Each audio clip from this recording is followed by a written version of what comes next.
Zdaj pa se odpravljamo v prav posebno pravljično deželo, kjer prebivajo številni junaki od Pika Nogavičke in Sapra Miške do Volka in 7 kozličkov.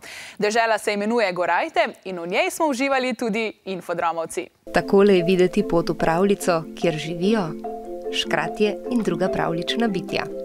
Te dežele ne boste našli na zemljevidu, ampak ker vemo, da znate obdržati skrivnost, izdamo, da je v okolici Škofje Loke.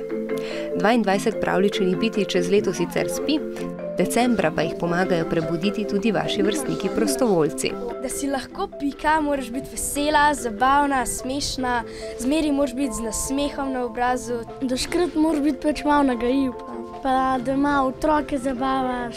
Meni je dobro pač igrati, pa da vidim gune otroke, ki se smejijo. Ker vidim otroke, kako jim je zabaven, pa je pa tudi še meni ful zabaven. V bistvu vse je dobro poplačena, sem pa s tem, da sem lahko vesela. Ko so pravljična bitja prebujena in urejena, pa je čas, da deželo Gorajte obiščejo radovedneži, ki navadno v 8 pravljic vstopajo skozi knjige. Tukaj sem prišla, da bi videla vse te lepe lučke, pa da bi se zabavala. Pričakujem, da bi videl Dedka Mraza. In res, prav vsi pravljični junaki ga po svojih močeh pomagajo iskati. Dedka Mraza ste izgubili, pa še na palačinke nimate časa počakati.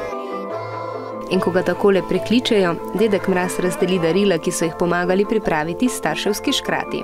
To pravljično deželo pridejo otroci, samo tisti, kateri so pridni, in samo za tiste ima Dedek Mraz darila.